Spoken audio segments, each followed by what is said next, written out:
Boldly weaving Lebanese heritage, emotional storytelling, and a vision for sustainable fashion, Aya's presence is considered a blend of intentional design, experimentation, and unabashed authenticity.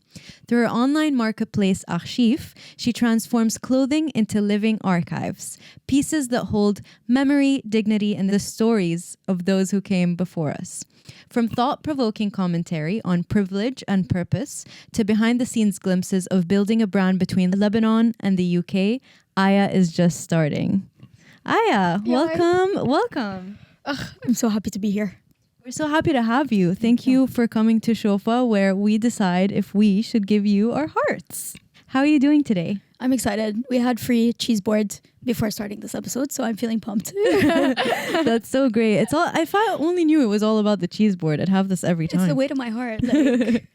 So we met at Taib quite recently. Shout out to Taib. Shout out to Taib for real. And I came to your stall and I saw this insane Moschino set, and I just knew. And you had a top that said hot people love thrifting. Yes. Oh my God. Amazing. You're an original. That was so beautiful, and I instantly knew you had such great taste. How's life been since then? It's exciting. My tarot card reader said it's about to be a rough year, but money is coming. So okay. Don't worry, guys. Just hang in there. But 2027? What are we? 26. 2026 is my year. Look, 2027 might be your year too. She said it's a hard year coming, so who knows? See me next year. I love her. How many tarot readers do you go to? My mom says it's haram. Yeah. So technically, she's like my auntie. She does like healing and stuff. Right. So also sometimes dabbles in tarot.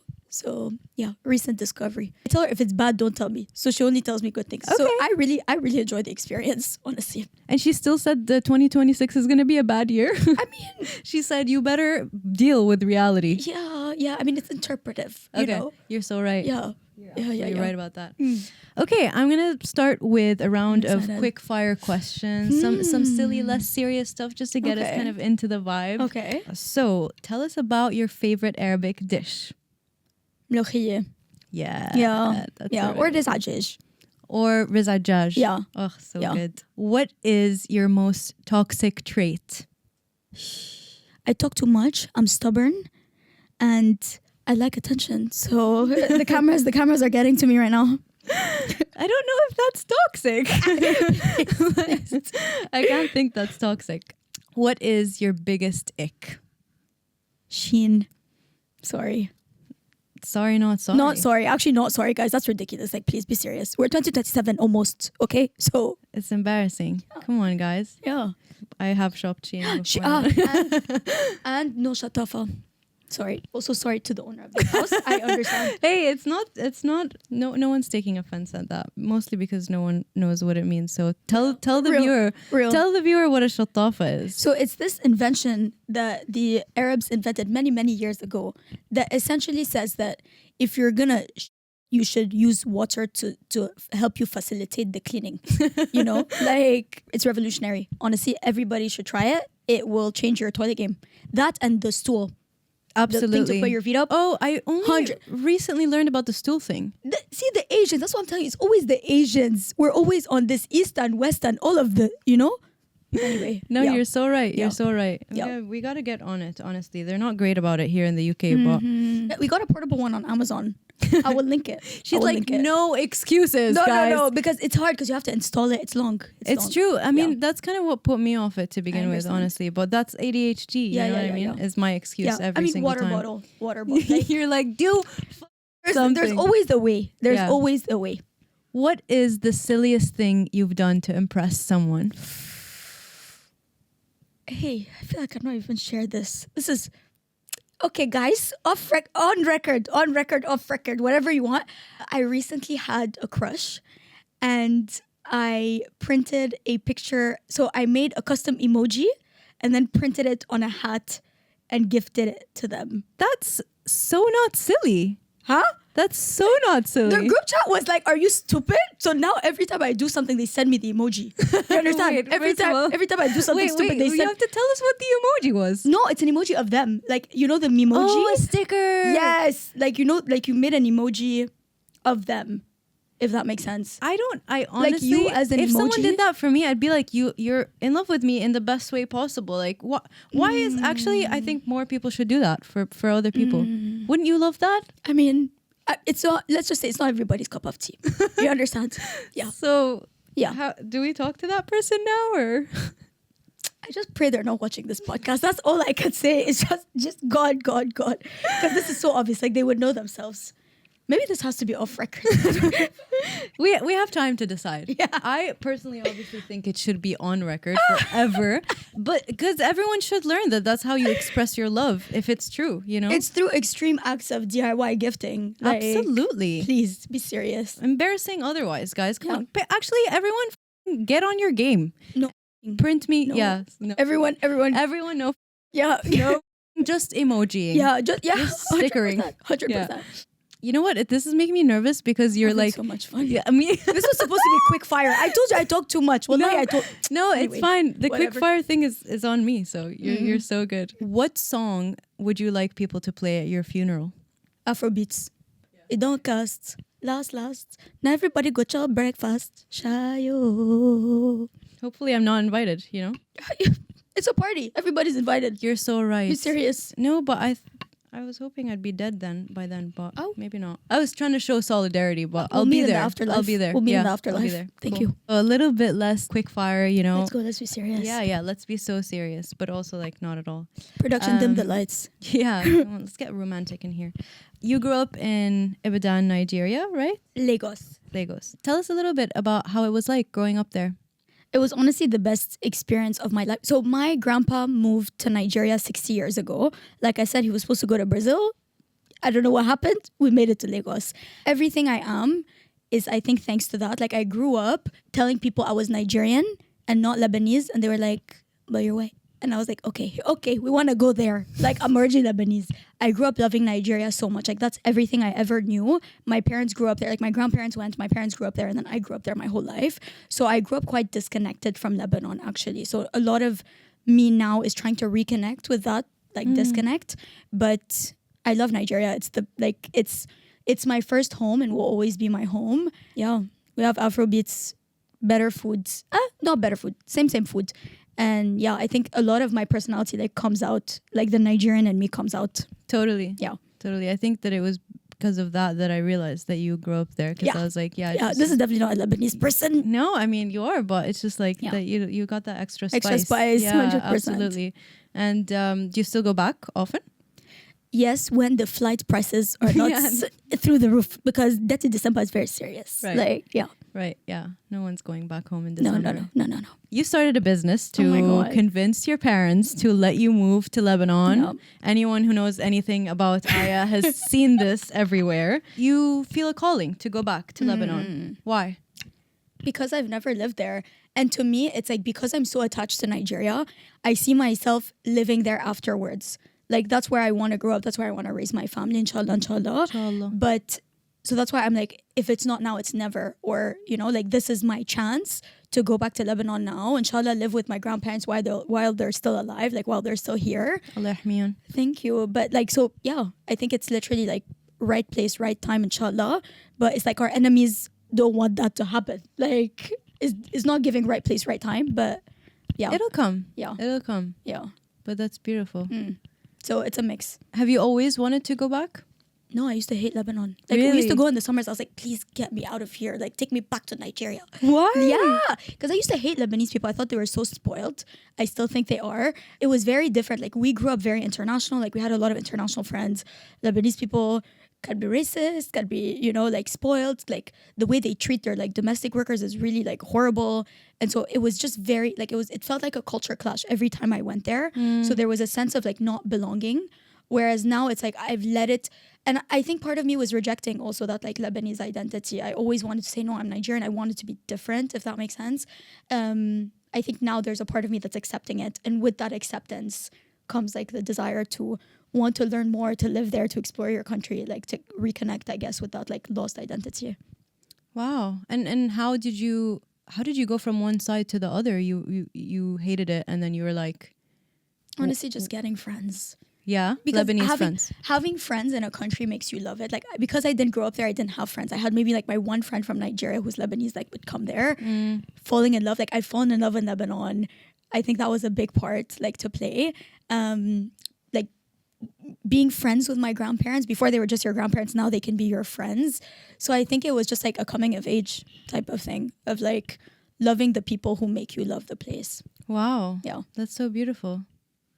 Amazing. I think that it's so special to be able to get that to begin with as an experience, to fall in love with a country, your country specifically, but to be able to do that from far away because of its people. Such a testament to like the people being the place. So this is a quote from you. Oh my God. The beauty of vintage and resale fashion is that those pieces lived a life before you. That's something no price tag can pay. Yeah. What tales do you hope your clothes tell about you one day? Oh my God. Yeah, I hope you feel the energy through them. I think for me, that's a big one. I hope when you wear them, you're curious, that it's somebody who has explored the world, lived many lives, met a lot of people. I hope I'm remembered most by my energy, like through my clothes. Yeah. I hope you talk too much when you wear them. I hope you can't stop talking when you wear my clothes. That's amazing. Beautiful. Yeah. Tell us about one of Archif's values that also extend directly to you and how you live your life. I would say like intentionality. I think recently, as my relationship with money has changed, that your money is a physical manifestation of your values.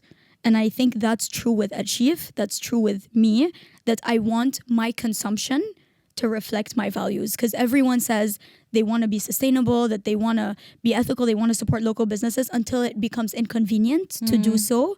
So who are you in times of inconvenience? Vintage is not the most convenient.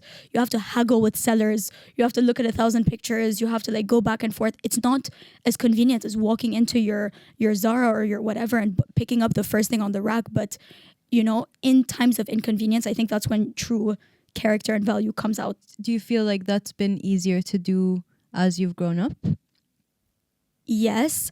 And I think also the fact that my journey is public has forced me to also really be like accountable and true to my values. You know, like even me, like I'm not the most sustainable person. There's obviously people, but whatever it is, like in those things, but all of a sudden now I'm like, what do I represent? Like, am I really somebody who is true to their values?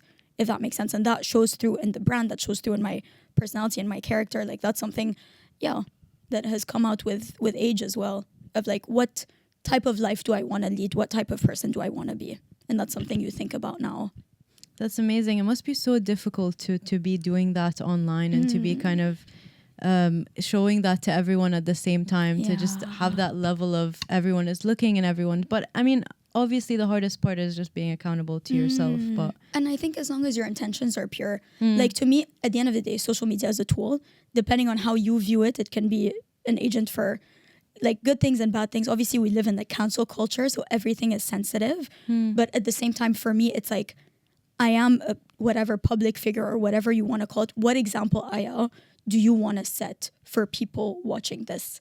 You know? And so it really makes me question like all the time, what example am I trying to set to others? So I think to me, it's been actually a nice thing to have. It's really made me like, it pushes you to it's accountability at the end of the day. Absolutely. Yeah, I was talking about that with somebody yesterday, just the leading by example, just needing to kind of be the change or whatever. And I think we can get into influencer culture or whatever later on, but that's something that's been on my mind recently is, do influencers or public figures have a duty to set an example to others, or can they just act by their own like put themselves first or whatever, or do we have a duty or social responsibility to others? I guess that's a great question. No, I'd love to hear what you think of that, because I'm still kind of really back and forth about that. Yeah, so it started because an influencer a few days ago in Lebanon posted, you guys need to stop judging people who are doing unboxing videos, that if you judge people, you're not happy for them. Like this person might have been saving for this bag or whatever. So great, but then the other side of that is like, are people showing off? Are you promoting overconsumption? So to me, it's like, am I really somebody who is true to their values? If that makes sense. And that shows through in the brand, that shows through in my personality and my character. Like that's something, to me, it's been actually a nice thing to have. It's really made me like, it pushes you to a lot of times, like even especially in fashion, I'm like, are you a fashion influencer or are you a consumption influencer? What is it that you're promoting? You know, is it fashion? Is it brands? Is it styling? Or are you just telling people to go and shop and buy? And so I really think that, I don't know, like you have a platform, like surely that should come with great, what do they say? Great power comes great responsibility or whatever, like whatever Superman said. But I don't know, I think it comes back to ethics. You cannot, there's no law enforcing, but at the same time, are we going to count on law to teach us ethics and values? Like surely there's a part of it that has to be internal. There's nobody that's going to tell you as an influencer, like stop doing your Shein hauls. This is like a bad image, or you're promoting the bad thing. There's nobody that's going to tell the diet influencer, like stop promoting diets. Like look at these little girls that are watching you. But I think it has to come from within, that you have to know that, I don't know, I feel like we should have ethics. We should have duties as a society. We don't have to wait for law to hold us accountable or other people canceling us to hold us accountable. Like, I don't know. I think we should all just aim to be more ethical, whether it's like online or offline.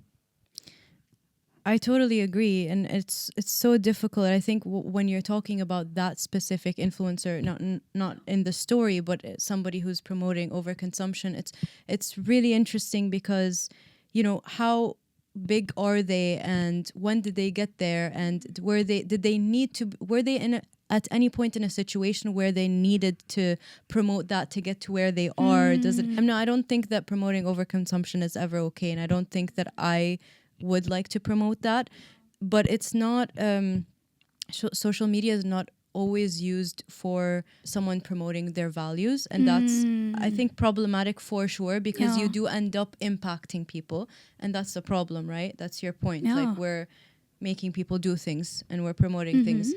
Like we've been on the other side of social media. We've seen, like, you know, I've been a little girl watching socials and watching diet culture and seen firsthand the impact. Like we know how you're making it, like we felt the difference. So when you're on the other side, you know the impact you have on others, if that makes sense. And even with me, just with my journey with Archif, I've gotten so many messages. I've never considered buying vintage. I've never considered buying secondhand until I've seen it.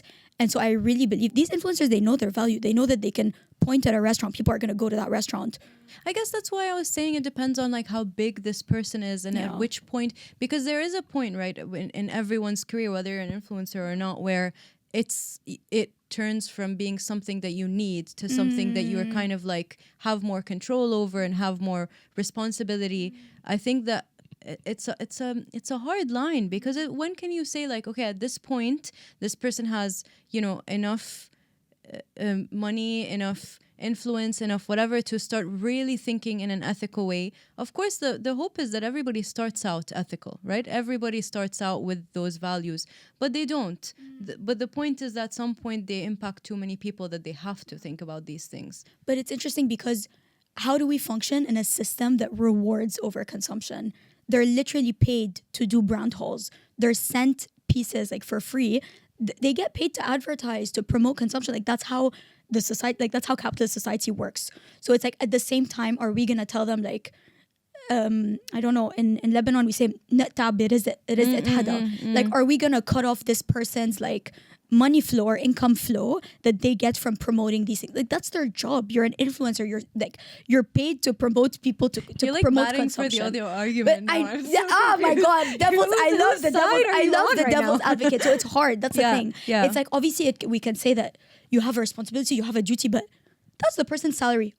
If you go to a job, am I gonna tell you stop going to your job? Exactly. Because of whatever it is? Like, you know, like obviously at the end of the day, it's what life do you want to lead? Do you want to live a life that's true to your values and your ethics? Nobody can tell, like, I can't answer that question for you. But, you know, I understand why people do it as well. That's literally their job. That's their income. That's their life. So yeah, I mean, I guess that is also that's exactly what I was saying, because it's so hopefully we're all raising, I mean, because that's the most thing that we can do, right? The community we have around us and the children we raise. Hopefully we're all seeking to do that with the most amount of values and ethics and learning when we don't, because, you know, God knows we all kind of lose out on some of that. But also to point, there's such easy scapegoats that I'm kind of like, I feel sometimes it's a cheap argument, you know, because they're just the easiest person to point to say like, hey, like we're not happy with the way you're making money. Like there are people who are making so much more, doing so much much worse, and we're not getting mad at the right people, I don't think. I think it's this whole thing, like even with the sustainability argument, it's not because you're using a plastic bag or a plastic straw that you're ruining the environment. Like it almost feels like it's a tool for distraction. We're attacking the influencer for over consuming, but not the big brand that's paying the influencer to advertise. Totally. Like that's the person we should be mad at, not the like that's a distraction. For sure. You know? I don't even think they're a distraction. I think they're just like, it's kind of like beyond our comprehension, you know like what I mean? They're an extension, like they're a symptom of the system. You know, we should be mad at the system or the bigger companies or the billionaires or whatever. It's not the person that's on your phone. The person we should be mad at is not doing influencing like TikTok videos. No, you know, totally. Yeah. Well, some of them, but like some of them rarely. Yeah. You know what I mean? Yeah. Also, like rarely enough to like justify like telling people to like hurt themselves. You know what I mean? Because the hate also goes like so crazy the other way around. I'm like, dude, like this is a person that could be walking in front of you in the street. Like you're not telling them to, you know. Anyways, in around 2018, you had an idea for a supermarket canned food drive called You Can. She did her research. And you hers. And you talked about that being your entrepreneur origin story. Yeah. Could you tell us more about that and how it impacted your journey? That's crazy. I might cry. This is wow. I think that was Stop, the you're first. Gonna make me cry no, too. literally, because I was like, that's such a throwback, but that is the origin story.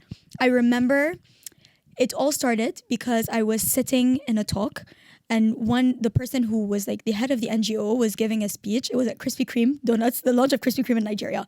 And she was literally, and she was saying, if you can't donate your money, donate your time. And I think to me as a kid, I was very much like, I can change the world. Like we really have that power. So I think that's what radicalized me. I think I was 15 or whatever. And I was like, we can actually make a difference. And I was very much like a problem solver when I was a kid. So I was like, obviously there's all these issues. Like, why aren't we just doing something? And I think that was the first time that I was like, oh wait, it is that easy. You know, like it's always the question of like, if it's such a good idea, why hasn't it been done before?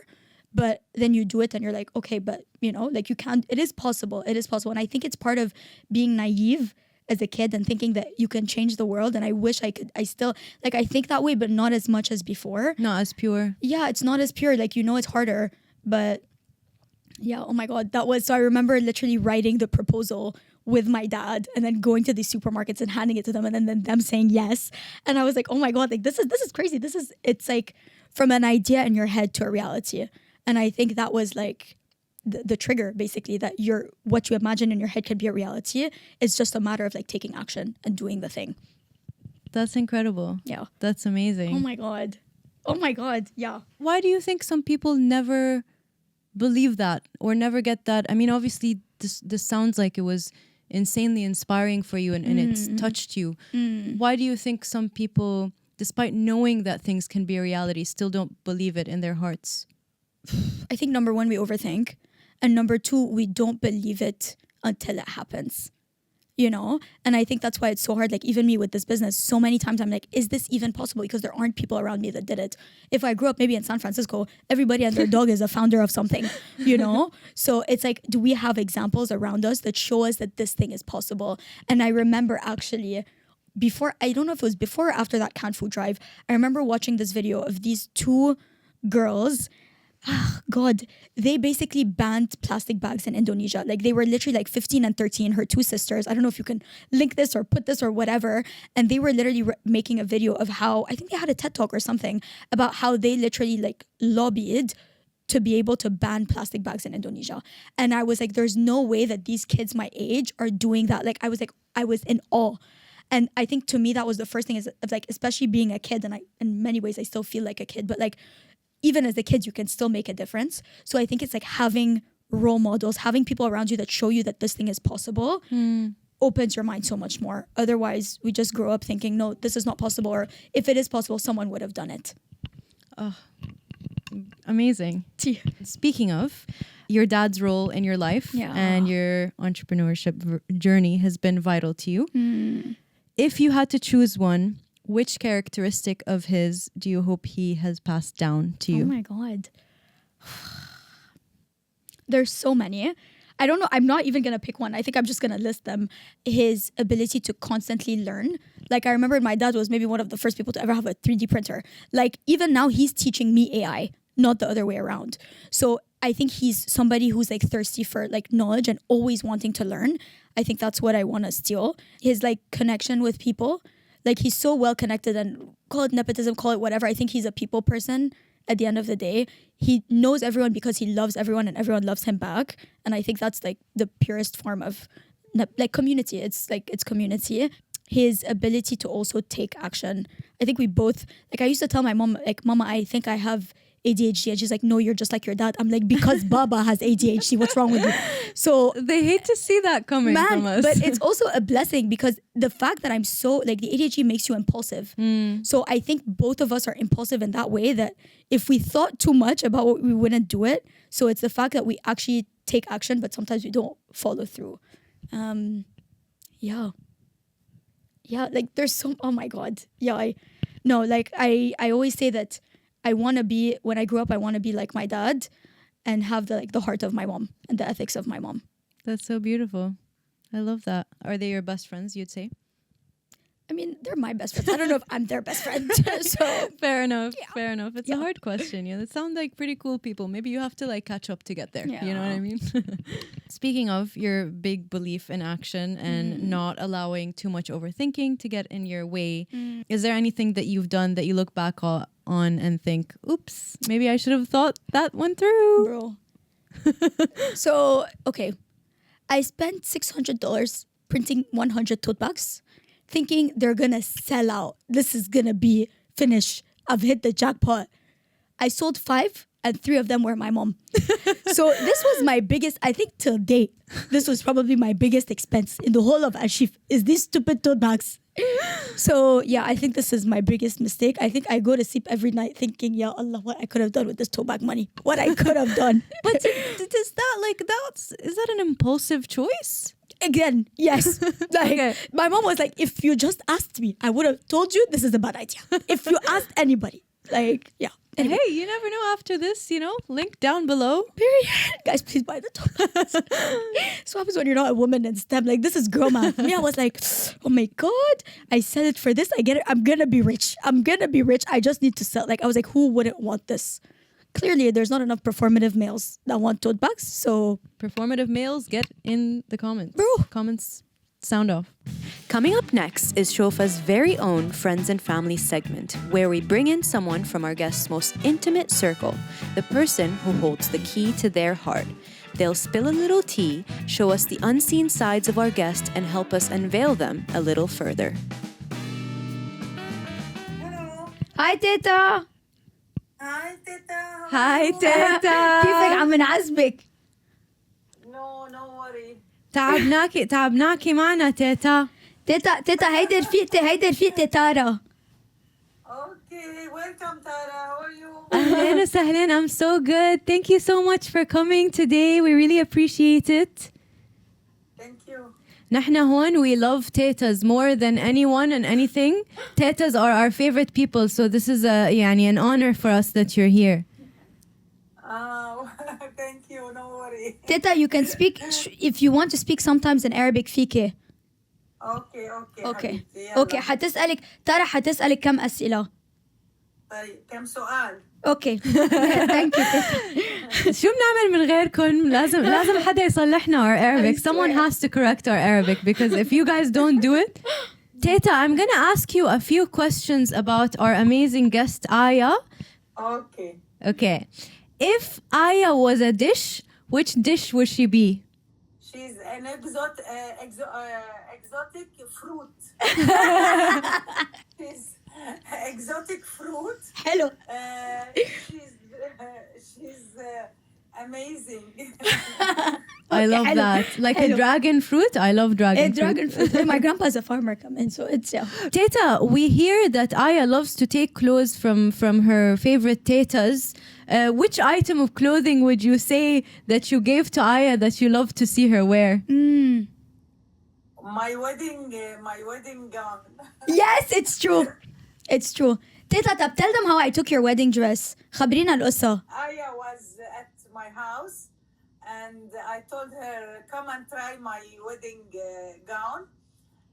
She stood on the table in front of a mirror in the sitting room, and she started making هيك. dancing. Oh my God.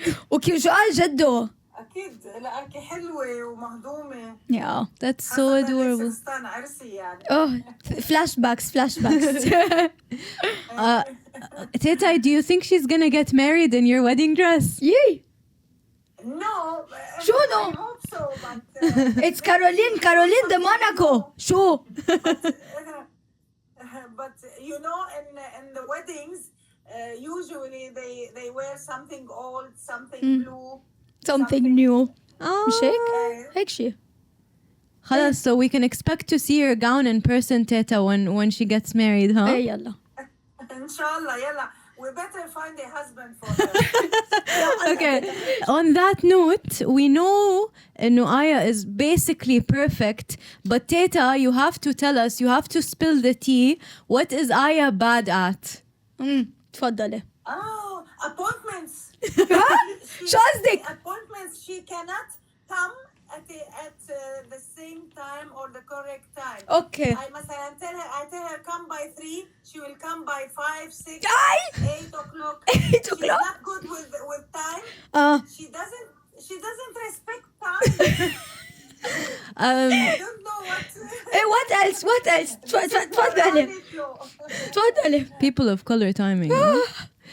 Listen, Teta, it's ADHD, I promise. ايه شفتي ما تقولي لها ADHD. You know, I wanted to say it, but then I stopped myself. Because her son is the one I that's was diagnosing. thinking of it. Her son, Because Teta. my son is here.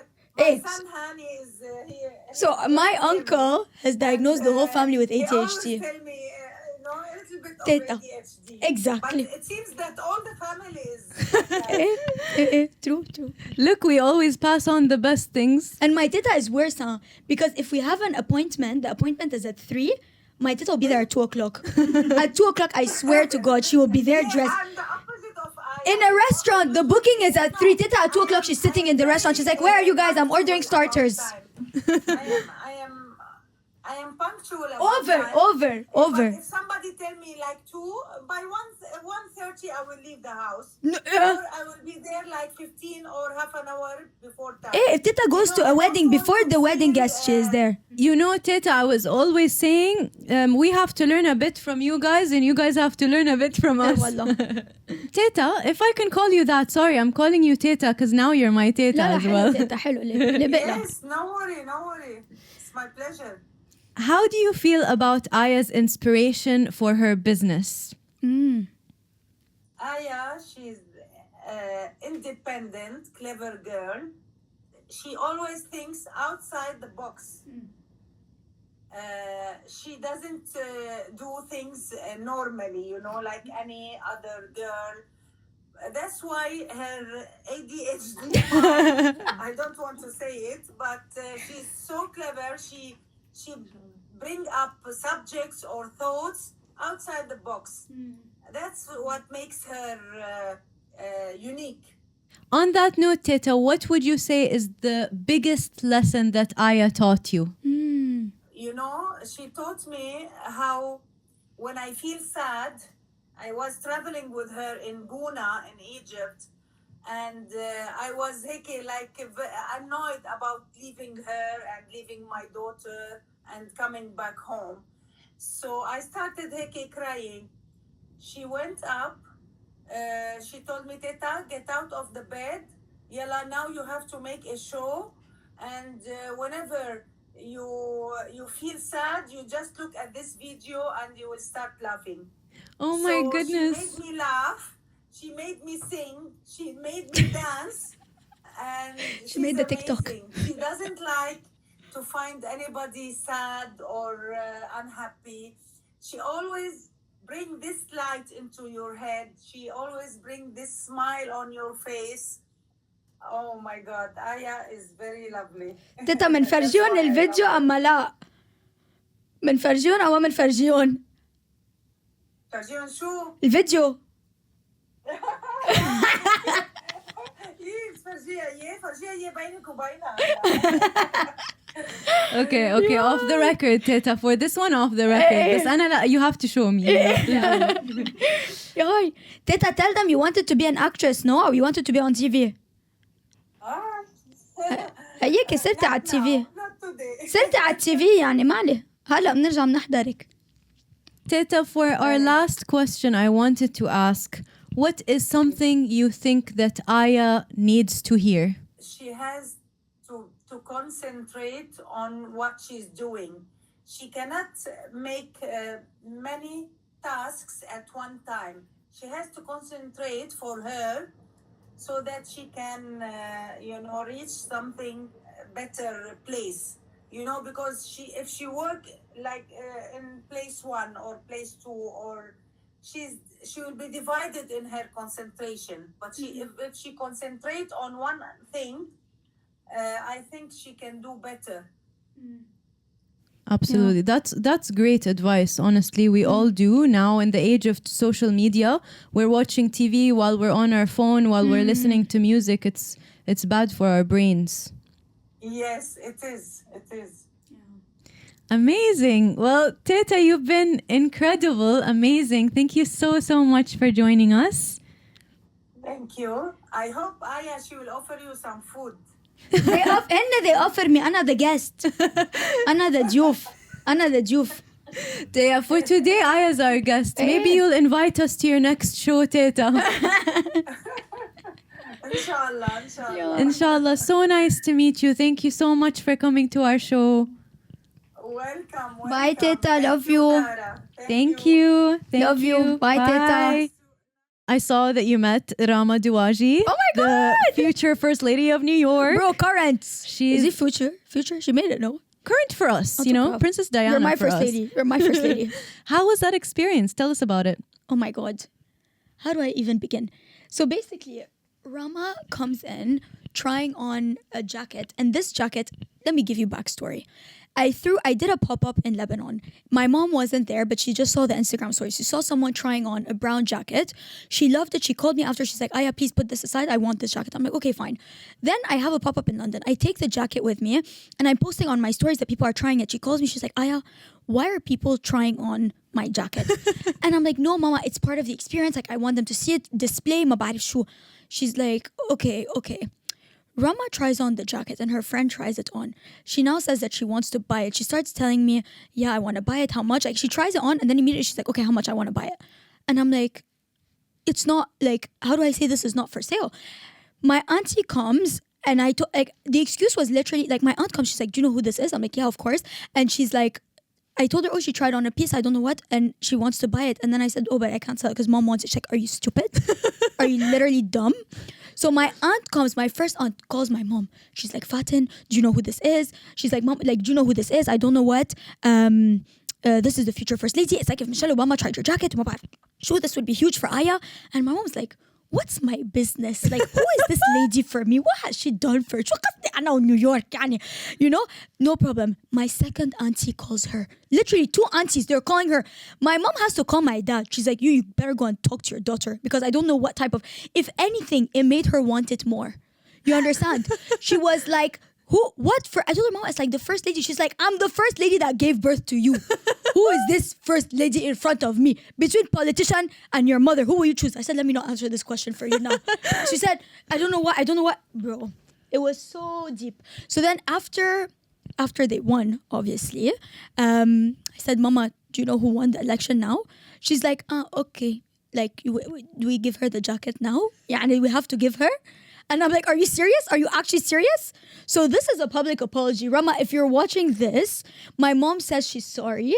That apparently it seems the spirit of democracy has softened her heart and that she wants to offer the jacket as a peace making. That obviously you're still not more important than her, but you know, everybody should know their place. Apaz, you know, like... You heard it here. Yeah. She was just like, تسوى سرميتي أنا أمك وربيتك bro. It was, in fact, that jacket. No comments. So where is the jacket now? It's in the cupboard at home. Yeah, in the closet. Like, and then I told her, okay, mom, like, if I told her even before they wanna, I said, mama, if they want, we have to send the jacket. So then afterwards, we start sending, mom, dani one. We sent it. She's like, do we really have to send her the jacket now? Like, are you serious? Bro. Anyway, Rama, I don't know what to say. Mama, I don't know what to say. Like, yeah. Okay. You can send it now. It's never too late. So, you know. Yeah. Maybe, or I'm so sorry, auntie, actually. Yeah. I'm not. I don't think, I think mother comes first. You're like they so say. right. No further comments or questions Yeah. from me. Actually, in fact, we're closing the podcast. Yeah. And we're turning this off. You have been very open about the role that privilege has played in you being where you are today. Yeah. And achieve what you've achieved, which I think is really, really important.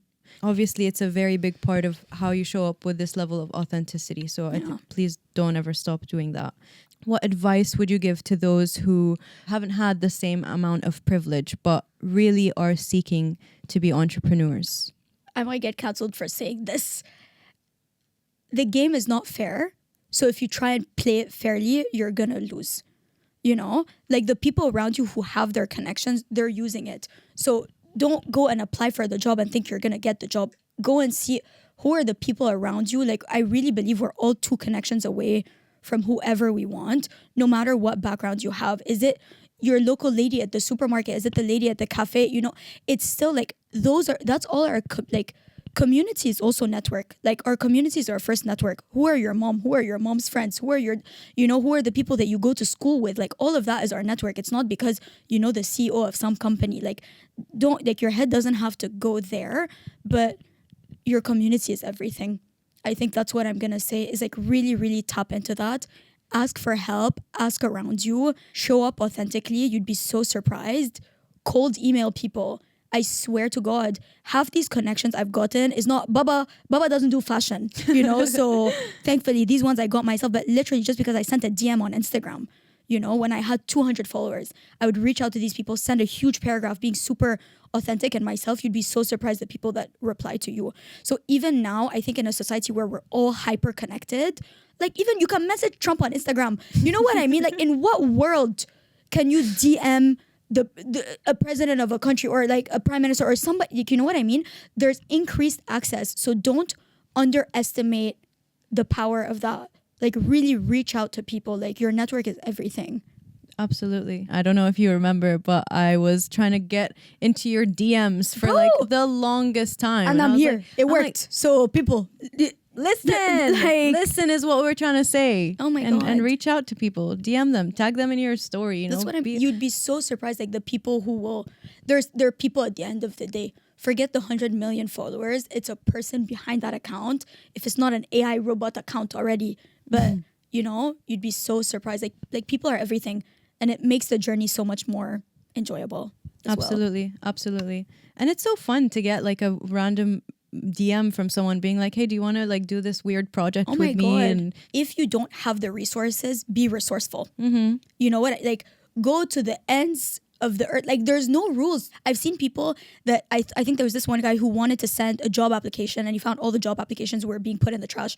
So he sent a box of donuts to a workplace, and inside the thing he printed like, hi, this is my application. They accepted the donuts. Obviously they're gonna accept donuts. They're not, you know, so be smart about it, be creative about it.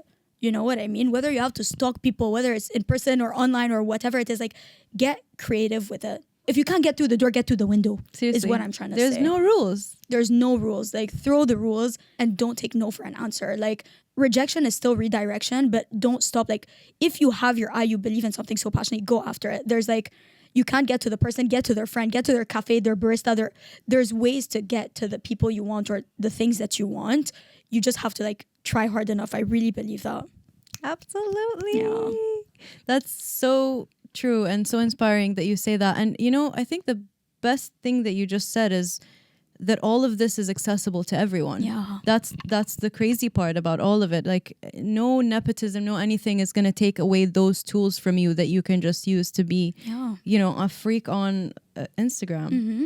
Like, posting a video is free. Like, you know what I mean? Tagging someone on your story is free. Like, this is not, I know there are certain doors that only money can buy, but then use there are free tools. Speaking of all these different ways of embarrassing ourselves, you and us here at Shofa loves the quote, the cost of entry to success is embarrassment. What would you say has been the most embarrassing moment you've had in your entrepreneurship journey? My threshold of shame is very high. Let me just say that. We feel Thank that. God, because I'm Nigerian, like you said, you don't have shame. I do not have shame. I really don't know. I've had a very good experience like that. Like, again, I think in my place, a lot of people would have been embarrassed, but I haven't. It's only embarrassing if you're embarrassed, is what I'm going to say. Totally. What do you mean when you say in your place, a lot of people would have been embarrassed? Like the way I'm so like silly and stupid online, like the way I'm shouting, the way I'm, a lot of people are like, oh, this is cringe. I could never do this. Like, Have you had somebody say that to you? bro, I've said that to myself. Okay. Are you kidding me? Like, even my parents are like, Aya, you're not normal. You're actually not a human being. Like, the way you're doing this, you put our family name to shame. But it is, you feel cringe sometimes. You feel like, oh my God, like, even showing up in your most authentic self sometimes is cringe. Like, Absolutely. I don't know, the way you look, the way you appear. Like, I'm naturally like over dramatic. I've gotten comments saying, you didn't have to do all that. Like, we get it, but you don't have to shout about it. I was like, okay, sorry. I hear you guys. I hear y'all. Yeah, so I think it is, I guess, cringe to show up authentically if that's not your comfort zone. A lot of us like are with our friends, we're different with our friends and different online. Like, I think there's this whole trend of like what I post on my close friends versus what I post on my public story. I think a lot of us are living that double life and the fear of being seen or being perceived in a certain way. So I think it's like once you just come to terms with that, khalas. Yeah, it's only embarrassing if you're embarrassed, honestly. Period. Okay. No one's being embarrassed any longer. Yeah, have less shame. Jacob Elordi would totally disagree. He thinks people should have more more shame. shame. Yeah. In certain situations, some people, you should have shame. You should have shame. Yeah. Shame is very important. Shame is useful. Shame is very important. Yeah, bring back shame, y'all. Yes. Okay. You're giving very mixed messages here, I'm but sorry. I think we'll catch up.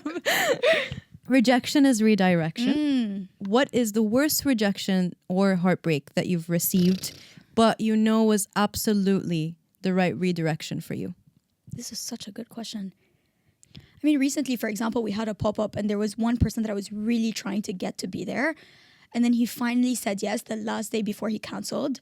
And I don't know what excuse he made up. He was like, I can't make it. And I was like, and then after the pop-up, I was like, thank God he didn't come. Like, we didn't even have the space for this person, Or I remember there was somebody that I reached out to that I loved.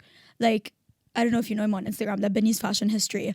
I reached out. So basically, he's like the guardian of Lebanese fashion. Like, we don't have many people that are advocating for Lebanese, or preserving Lebanese history. He's one of those people. I reached out to him on Instagram. I think I had like 200 followers or something like that.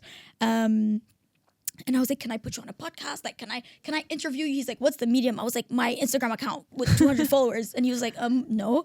Recently, I got a message last week, him saying, hey, by the way, my daughter follows you and she loves your stuff. Like, we were just talking about you. No. And I was like, shut up. Like, shut up. Like, I'm a fan. You're telling me your daughter is a fan? Like, be serious. Be so serious right now. And I was like, this is crazy because everything happens for a reason. Like, there's a time for everything. If this is not for you, it will not be for you. I think that was just a sign of like, Aya, God will give you what is for you at the right time. Just have patience. Keep going. Like, go at it with full force. But just know the answer is not promised, basically. Yeah, absolutely. And I mean, it's so much fun when you start to like actually believe, right? When you start to believe that it's redirection, then you're like, okay, what's next? Yeah. What's coming? Losers? No, I mean, there's so many, not even rejection, but like so many failures that I've had. I think my first version of Archif was supposed to be like a Vinted. Literally, it was supposed to be everything. Fast fashion, no fast fashion. Like, it didn't really have a brand direction. It was literally called Labisne. My first version. And I can't even imagine the difference between where that started and where it is now. And that all happened, I think, I don't know, something happened with my developer where I was like, okay, it can't work anymore. We have to start from scratch. And I was like, oh my God, I've lost all this money. All this work that I've done was for nothing. Imagine if I had launched that version, I would never be where I am today. So thank God that was a failure and that I had to start and build from scratch.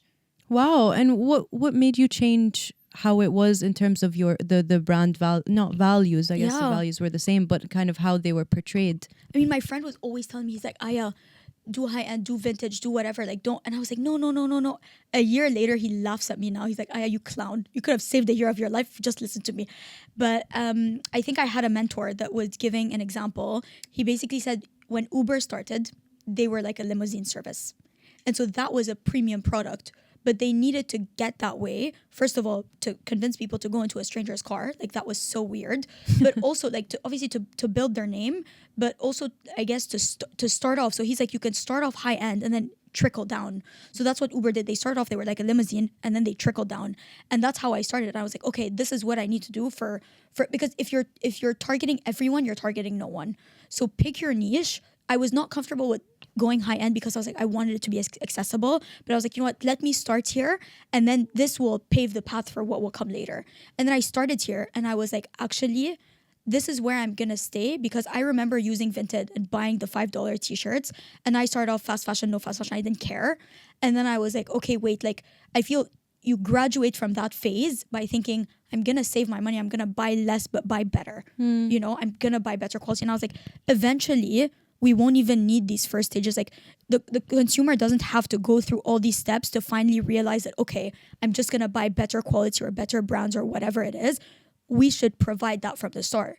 So very early on, we were like, okay, khalas, we're gonna take the stance of saying we're starting off as luxury, as vintage. We're not accepting fast fashion on the platform. That was a big moment for me. I initially thought it was temporary. I started like that, and I was like, no, this is actually the most true form of the brand. Like, this is Archif, basically. What happened? How did you get there? Because you were saying you kind of were not necessarily okay with it, but at some point you kind of were like open to the possibility, because it seems very important to you and deeply part of your values. How did that become so set for you that you were like, no, actually, not only is this what I believe in, but I don't want to contribute to this in any way at all? Yeah. I think it is part of that, the customer, the journey that I had as a consumer, you know, of starting off. And it actually came from like education, you know, like I didn't know I didn't have my own money to buy things previously. So even then I was just going for the cheapest option. And then eventually you realize that no, khalas, like, if you're a more mindful consumer, like, buy it nice or buy it twice. You know, that's the type of thing. The cheaper things that you're buying, you're literally throwing them away time after time. Buy the one nice thing that you're going to keep and you're going to cherish forever. And I think the more I said that to myself, the more I really started believing it. You know, I saw that with my grandparents. Like, they're nice pieces that are lasting. That's literally what I'm inheriting. So I think it wasn't even something that was like a mental thing. I saw it in front of me. I literally saw my mom's tops, when like her Gap tops or whatever, her knits, when she was 15, because she takes such good care of her items. And then I see the item that I purchased from Bershka 2 years ago, and I'm like, you cannot tell me that this 20-year-old top is in a better state than this thing I bought less than 5 years ago. So there's literally there's physical evidence of why you should choose one over the other, even if it seems more expensive or it seems whatever. It's an education thing. Yeah. So I think part of me, I didn't want to go luxury because I wasn't comfortable with that. My background was not fashion. I was not somebody I felt, to me, luxury in my head was like vanity and materialism. I was like, no, I hate luxury fashion. These people are so spoiled. That's why I hated fashion. You know, I hated that to start with. I thought it was just the epitome of like showing off. So I think when the mentor told me, start off here and then you can open it up, that made me more comfortable, because I was like, okay, if anything, this is temporary. You know, we'll start here and then we'll open it to the masses. And then I started here and I was like, wait, we might need to stay here. Like, you might need to, yeah. Absolutely. Yeah. Wow, it's hard though, huh? It's how do you, because it is education, and it's true. It's also, like you said, it's actual evidence, you know. You have to be here in life long enough to see the difference between the Bershka shirt and your teta's shirt, you know, and you only get that with time and experience and your own lived like first-hand experience. But if we want to educate people more on that, younger people who don't have that experience, don't have that time, don't have their teta's top to compare it to or whatever. How do you think we do that as a society, and we put that education in you know, in our children or in our friends, because not all of us have children? Yeah. I mean, I think it is like sometimes calling people out on their bullshit. You know, like if you have education, share it. Like I think it was only till a few years ago till I started reading the material label of clothes, and I could see the impact that had on my sister. We'd go into the charity shop and she would want to buy stuff, and I'm like, read that. What does the label say? What's the percentage in this? What's whatever? And then it rubs off. I swear to God, like when you're vocal about your values or about your education, it rubs off to the people around you. So even if you're just changing those people, it creates a ripple effect. And obviously I think we all, like the influencers, the whatever, like knowledge is free. Like it's free, it's access. It's just a matter of like, how do we disseminate it? Like now that I know this thing, I'm not gonna shut up about it, basically. You know? Like you see your friend is buying shit, you're like, what are you doing, bro? Yeah. Like not cool. So yeah. I really believe in that as well, the do your little bits of good. And Yeah. what will people say? A sentence every Arab has heard before. Oh my God. What would you say Hey. is the worst thing somebody has said about you? I don't know, because the truth is, like, even with that, what will people say? The people never say it. It never really comes to your ears. It's the fear that's worse. You know, it's they're gonna say you're bala terbiye, like you have no upbringing, you have no family, you have no whatever. I don't think I've been lucky enough that I haven't heard it.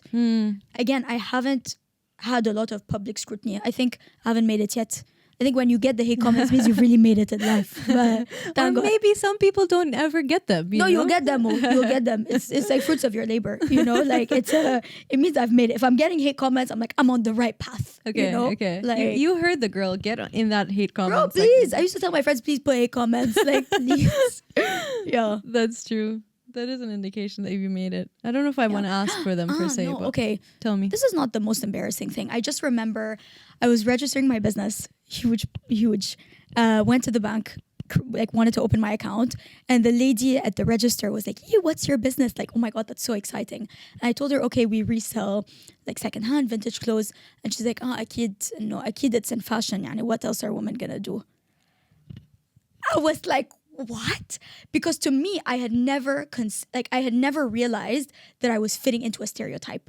I always thought, I'm doing business, I'm a Shio, I'm whatever, you know, like I was like, okay, I'm very much like, this is like in my masculine, like I'm doing boys work. Like again, all the stereotypes are coming out, but I was like, I'm on the other side of the stereotype. Like me, I'm doing business, like I'm doing, you know, that I'm on that side. I'm the man, I'm doing the man's role, I'm doing CEO, I'm doing business stuff. And then she told me, what else are women gonna, like if it's not fashion, what else are they? I was like, how did I fumble the bag so much? Like, what's this? So yeah, I think You did not fumble the bag. bro, I didn't realize I was perpetuating a stereotype. I was You like, oh were my not. God. Business is business. Apparently not. Apparently if it's in fashion, it's like project. It's like a small project. It's like passion project. yeah, exactly. It's like No. بنتي عم بتبيع تيب. And I'm like, how did I become this? How No. did I become the بنت اللي عم بتبيع تيب? Because you know, you should be it's like, proud of that. Yeah. I would have bought things from her oh my God. in the street. Yeah. I would have been told not to be fair, but I would have. So and, real. You know, So real. we're here. Yeah. I don't like that lady. What did you say to her? I don't even know, but I haven't stopped thinking about it since. So, you know, like it's something that like always comes to mind. Like, oh my God, like it's always, I hate to bring it back to men and women. Like I don't really think of like, oh, how has your gender influenced your life? I'm like, khalas, like stop. Like obviously it has, but like there's no, I don't want to be another like I don't want to do this to be another feminist conversation of like, yeah, we have it so hard, we have it so whatever. It's like I did it, alhamdulillah, I did it. Whatever is in my way, I've overcome that obstacle. I have additional obstacles, but you know, like I don't want to now do the victim or whatever it is. But it does play such a part. You know, like as much as I want to pretend it's not there and I want to ignore it, it actually has such a role. Like I remember seeing this thing of like, if a woman has a business, she's going to say, if she has a cupcake business, she's going to say, oh, I'm doing a little like baking project. If a man has a business, he's going to say, we own a dessert company that fulfills, da, da, da, da, da. And I'm like, it's so true, because literally even till today, people ask me, Aya, what are you doing? I'm like, I'm just doing a little project. I swear to God, I will not even say the word business, you know? And I constantly find myself like belittling my achievements. And I was like, if a man was here, like, oh my God. If So, a man yeah. was in the room, simply, Yeah. he's like, actually, I own part of this company. Yeah. Crazy. No, so true. When I was a few years ago, I was in law. I did this like random thing where I studied law and did a master's in that, and then Side quest. totally, yeah. Didn't last long, but only 6 years. I don't know. Oh. Anyways, so I had met with this lawyer who was telling me that he'd hired so many men and women by that point. And he was like, he was being a bit also extra feminist as well, which we always appreciate. But he was like, every single woman I've hired has been better than every single man I've hired, but every single woman I've hired has been less confident and less able to say, this is what I'm doing, and will ask and second guess themselves so many times. And he's like, just because the man doesn't end up second guessing himself a million times, asking, seeming unconfident, he ends up doing better and climbing the ladder faster. And he looked at me, and I remember it was really poignant, because you don't really expect a lot of people to say things like that, to admit the realities of how it actually still affects us, Yeah, that was a really big moment. I was like, I wasn't like, because, I can't swear, but I was like,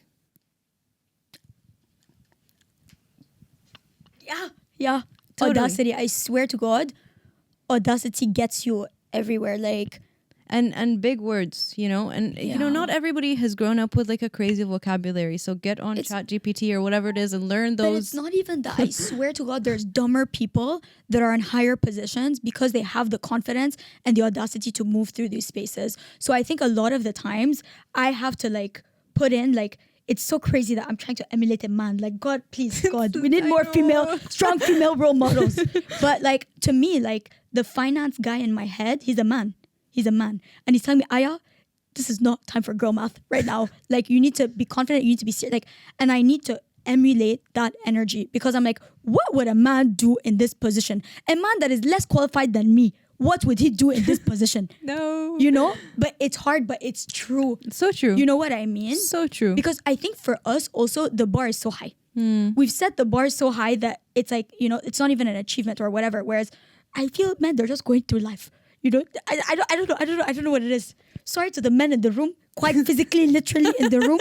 But yeah. Nobody knows the men are in the room right now, so it's fine. We can totally pretend like they're not. Sorry, guys. So, I think that maybe I'm going to get cancelled for this, but I feel like maybe it's a lack of confidence, but I feel like also like we worry about the integrity of something being before we put it out there. Like if I'm about to say I own a business, I want to make sure that it's registered. I want to make sure that if someone Googled me 100 years from now, I owned that business on that day when I said it. And I feel like men just never, well, not men never, we don't want to generalize, but they just, there's like more of like, let's figure it out in this moment and do what we can to emulate the like most macho I think energy and figure it out later. It's interesting. I think part of me doesn't want to show off. I never want to say I have a business because I feel like I'm showing off.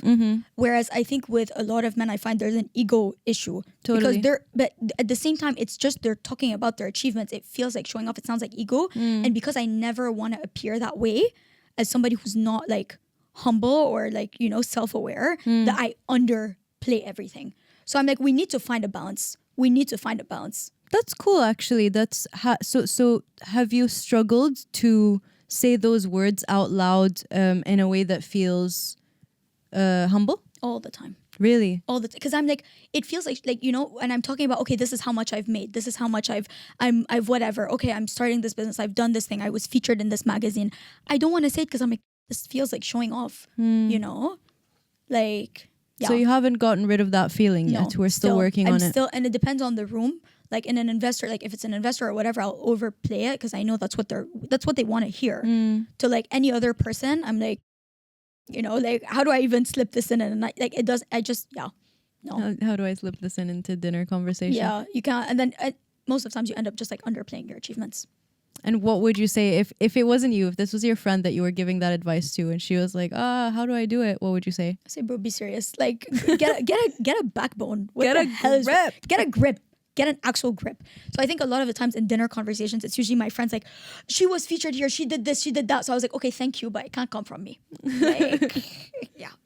I'd rather die than be said I have that epic ego or whatever it is, or like see that I'm showing off. So yeah. You gotta have those friends, as well.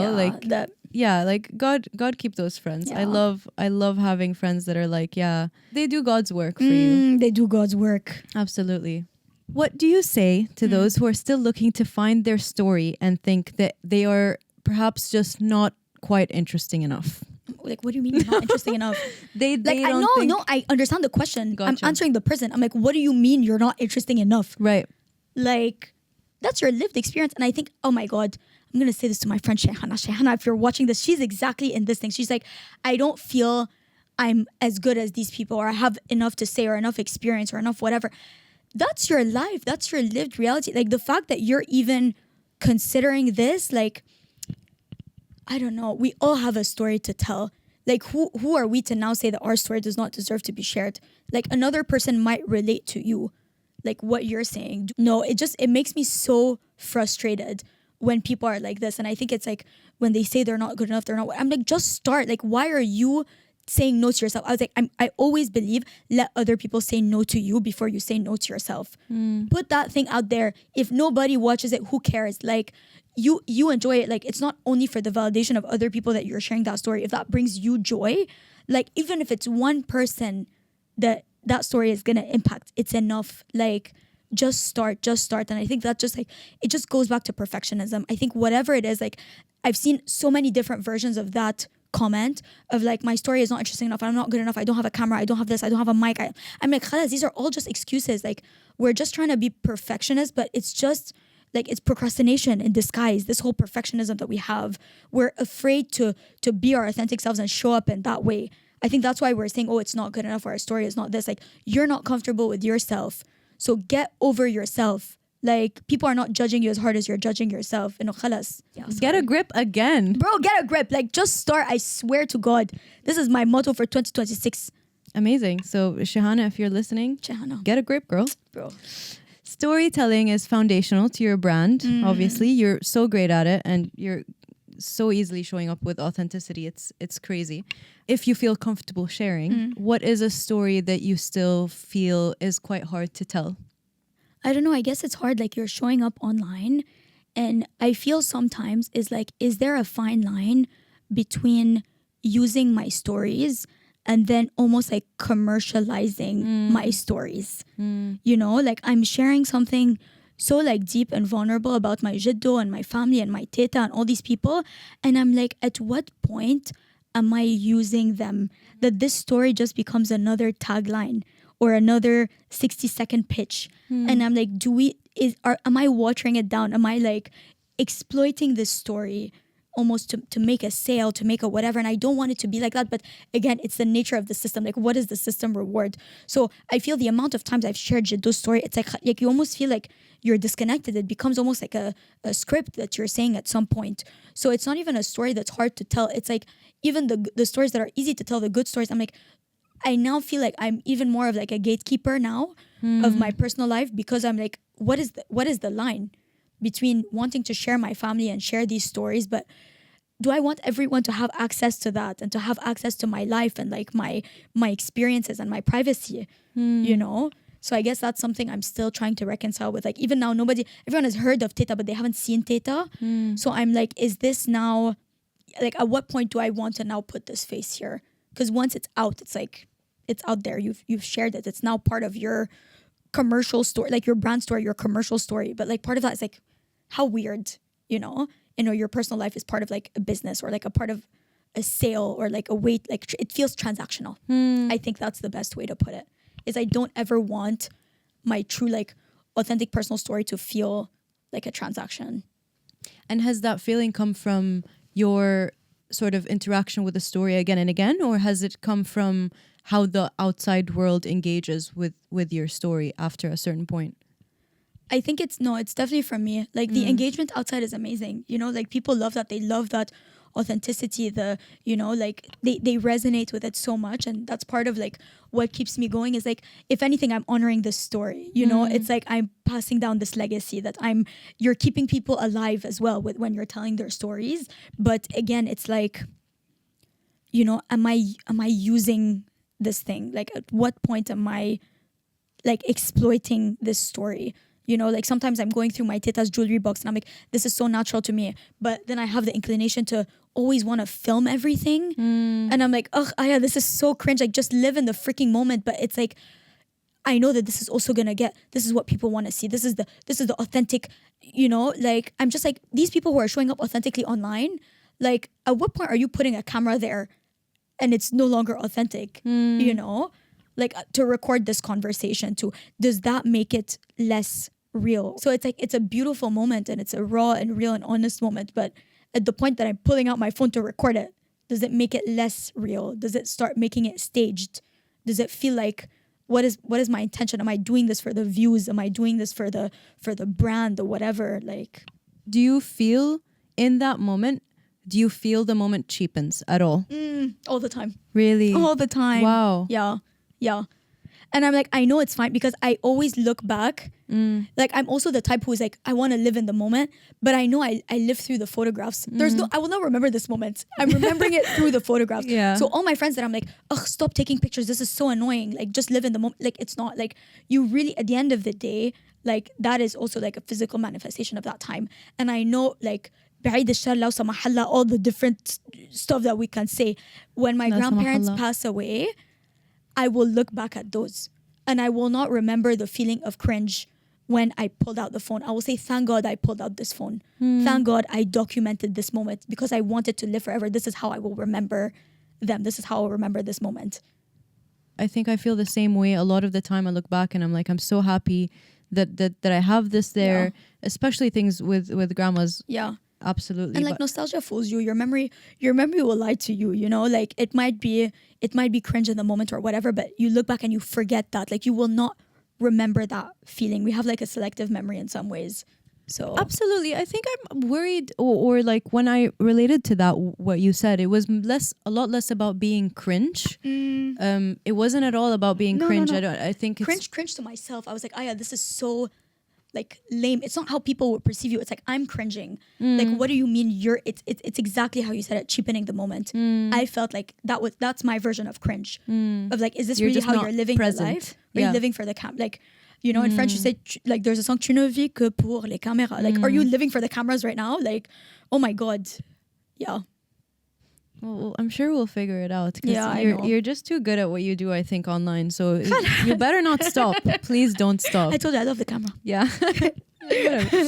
Cheap in the moment. Yeah. What is something the world doesn't know about Aya? Oh my God. I don't know if they don't know this, but I was never a fashionista. I grew up thinking that I think I grew up quite insecure like many of us do. And I think because of that, I was rejecting fashion. Like, I used to hate on people who were fashionable or good at makeup. And I was like, automatically, this person is so stupid. They're so materialistic. Like, it's like, wow. Because of insecurity, I was like, oh my God, this person who is dressing so, like, I was like, as women, like, it was very much like feminist, like, as women, why do we care so much about our appearance? We should go and study and, you know, like, try and be smart. Like, that's the best thing we can do to like fight the system. But the fact that we're trying to look good, we're like feeding into the stereotype. So a lot of me was like judgmental of people who cared about fashion or who cared about their appearance. I was like, oh my God, how vain, how materialistic, how stupid. I was like, I'm too smart to go into fashion. I'm gonna study and I'm gonna, you know, like, I want to be a nerd. And part of that, I think, upon reflection, came from insecurity because I didn't know how to dress. I didn't know how to do makeup. So I would judge those people and say that it was like less than. But I think even till now, like, I have a different understanding of it. So I didn't grow up a fashionista at all. People are like, oh my God, from a young age. No, like, okay, yes, I used to like wear teta's clothes, like things like that. But I never saw that as like a love for fashion. Maybe if I look back, it is. But to me, I was always like a nerd. Like, I would always say that if I'm not pretty enough, it's okay as long as I'm smart. Like, you know, like, as long as my personality is good. That's why I'm so funny and now beautiful as well. Because thank God for the post-puberty glow up that pre that I was working on my personality. So now I have it all. Watch out. Yeah, but she really does. So it's like that of like feeling insecure in yourself. So I was like, I'm always just like, the only things in my control, I cannot control my appearance. I'm gonna control how smart I am, how funny I am, and like my personality. That's what I'm gonna be known for. That's what I'm gonna be remembered for, because I can't be remembered for my looks or the way I dress or something like that. So I didn't have a passion for fashion. So even when I went into this, the whole first year, I felt like such an imposter, because I was like, oh my God, I need to now learn this thing. I was like, I'm not somebody, I don't even care about this. Like, I really, like, I'm not here to talk to you about this brand. I don't care. Like, I'm doing my grandma's unboxing. I don't know the name of the brand. I don't know the name of the bag. I couldn't care less, you know? I care about, like, stories. I care about like preservation. I care about like the topics of like class, labor, the economy. At the end of the day, fashion is a medium for that. Like that's how I view fashion. Whereas to now talk about brands and things like that, that was not my area. You know, like I grew up very much, I was a humanitarian, I was an academic, and I studied international development, and I thought I was literally going to work in the UN or like an NGO or something. So growing up in this, like going into this, I was like, oh my God, I have to rebrand. So literally the whole year I would study. I was like, how to dress 101. I learned about silhouette. I learned about form. I learned, not even because I liked it. Like part of me, okay, I learned to like it over the process. But I was like, if I'm going to be doing this, I have to show up in a certain way. So I think a lot of like the whole first year, like I would have like brands that would see me like picking up or things like that. Like my social media is like blowing up. They're like, can you come and try on some pieces in our shop? And I was like, oh my God, this is so weird. Like it felt so fake because I was like, this is not me. This is not my nature. Like I'm not somebody fashionable. Why are they asking me? Like I'm not that. So yeah, I think I had to do a whole rebrand. I literally had one pair of shoes. I used to wear a Stan Smith and one pair of Zara jeans, and that was my uniform. I swear to, like, I used to love school uniform because I didn't have to think about what I was wearing. So very much before Archif, I was literally wearing the same jeans, the same pair of shoes. And I was like, shit, I have to study for this now. This is like lights, camera, action. Like you're going to have to rebrand. You're going to have to whatever it is. So I studied it and I learned and I taught myself basically this whole fashionista you're seeing in front of you. This was like fabricated, if that makes sense. Like I had to study to be like this. And that's why it goes back to like, is this thing a talent or is this something that you can learn? And I really think that there's like, obviously people are born with natural talents, natural desires, but anything you put your mind to that you want to learn, you can learn. Like it's, ya Allah, what is that TikTok where it's like, fashion is not an art. It's like I don't know, like it's practice. This is not like talent, it's practice. And that's what it is. Fashion for me was never talent. Maybe it was like, I think we all have it in us. It's practice. That's how social media, it's not talent, it's practice. Like if you show up every single day to try and get something, you're gonna get there. So I think that's something people don't know. They think, Aya, she loves fashion. I don't like fashion, guys. Khalas, enough. Now I like it. Okay, but like even the way I show up online with storytelling, because that's what feels comfortable. That's my language. I studied international development. I can talk to you about labor and class and all like I can talk about these topics of history. That's the part of fashion that I enjoy. Like I can talk about the intersection between the economy and history and why we wear certain things or think like that's what I'm interested in. The nerd part of it. So that's why you don't see me talking about this silhouette or this designer or this. That's not. It's when I started seeing fashion as a medium for history, for all these topics that I previously loved.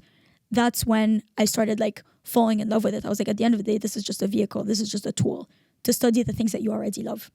Would you say you fell in love with it through using it as a medium? I think what I was rejecting was consumption. I think a lot of people who are like fashion influencers or the fashionistas, they don't love fashion, they love clothes. And I think that's the difference. I think I underestimated it so much. When you study something, this is design. There's so much like, there's history, there's economy, there's design that goes into like certain pieces. When you study that, how can you not love fashion? You know, like it's storytelling. Like growing up in Lebanon where people didn't love fashion, they didn't love the journey or the designer or the thought process or the history or whatever, the story behind it. They just wanted the clothes. And it was all like status symbols. So I think growing up in that culture where it's like we're wearing things almost to show off or like signals, like they're all social signals. We're not doing this out of like pure love of the craft or interest in like the background of certain things. So I think it's like when you study the story, how can you not love something?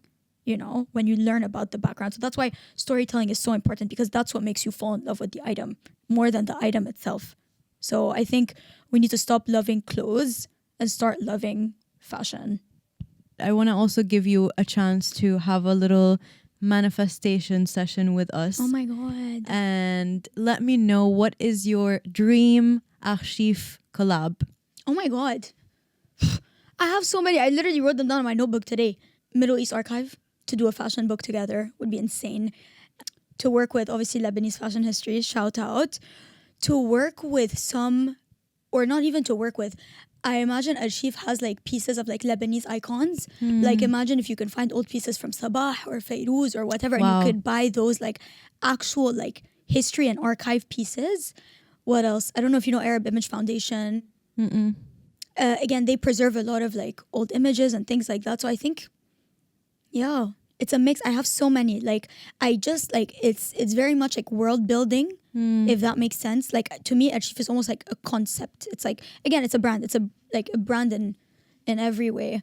You know, collaborate with Bonjus, like whatever. You know, like I don't know. It could be so many things. I wanted to make once a photo album, like an Archif photo album, to kind of like the type of photo album that you would have as a coffee table book. So it looks like a coffee table book, and inside is like we print photos and put them back into the plastic like we used to do with tetas and things like that. I think we need to go back to everything that's tangible media. What would an Archif playlist look like? What would an Archif photo book? What would an Archif wardrobe or hotel or whatever, like dinner, you know, like how many different forms can this like ethos and essence like take shape? That's incredible. I love that. And, you know, I would go to Archif World any day. That sounds great. If you could archive one memory forever, which memory would it be? Okay, I'm going to obviously use my jiddo again, just because this is actually really one of my favorite memories. Every time we used to land in Lebanon, he would pick us up from the airport. And I know that seems like such a small thing, but it's like now when you have, I don't know what, like strangers or drivers or whatever picking you up, like my jiddo used to pick us from the airport. He would wait with balloons in his suit, entire suit. Even when he couldn't walk, he would come with his cane, sit down in the cafe, wait for us to arrive. It got to the point where he got so old and sick that we had to lie about when we were coming so that he wouldn't come to the airport. Like that's how much like he would do it against, like he just, like that was honestly my favorite thing about coming to Lebanon. And it's the thing I think I still miss the most about him, is you're landing and you know Jaddo's gonna be there and he's gonna be there with something, with his suit, with whatever, and like you run to him on the little, like landing in Beirut like airport is one of honestly the best experiences ever. Saraha, like if you haven't been to that airport, like you know all the diaspora, you know what I'm talking about. It's such a special airport, but because it's literally lined with rows of people waiting to receive their loved ones. They have flowers, they have balloons, they have whatever it is. So I think that's probably my favorite memory, one that I would archive forever. And I think if I ever have grandkids, inshallah, I'm gonna pick them up to the airport in my fanciest fit. Like, no, yeah. I love that. Yeah. Allah yarhamu ya Rab. Yeah. That's so beautiful. Yeah. We want you to take the floor now to plug anything that you have coming up, anything you want to tell us about, anything you want us to check out. We want to learn about you. We want to know more. So floor is yours. Yeah, okay. Follow archif.co on Instagram. The website is also archif.co. What else? Buy vintage. It's very cool. Support local businesses when you can. What else? You don't need to buy new. Like, just go to your grandma, mom's, everybody's closets. Like, the clothes are already there. They already exist. And they're so much cooler than whatever you can buy new, I guarantee you. I think my message is go and tell your tetas you love them. Like, if you're lucky enough to have tetas and jaddos, go tell them you love them. Go steal their clothes. Go ask them stories about those items. Like, go through their closets, go through their jewelry boxes and ask them, Teta Yi, what's this? When did you get it? Where is it from? Like, I think it's such, like, it's an entry point into their life. You know, I think we don't sometimes often ask the right questions or enough questions, and we just take the time for granted. But this is really like a window into their life, is through their closets. Like, it really is. Yeah, appreciate everything that you have, because it will be lost one day, and inshallah we'll try and like archive it the best we can. But I think like talking, archiving, being intentional, like that's the way we keep things alive, basically. Wow. Yeah. That was beautiful. You heard it here. Love to all the tetas in the world. Yeah. Allah yakhli lana yahun, Allah yarhamon, the ones that aren't here. We love you, Teta. Thank you so much. Oh my god. So good. Wait. But you didn't say if you love me. Yes. Yay. We love you. We love Shofa. Loves you. Thank you guys for coming to our Shofa. If you enjoyed it, like, subscribe, and follow us on our socials. But most importantly, let us know in the comments below who you're interested in seeing on our next one. We might just arrange for them to steal your hearts.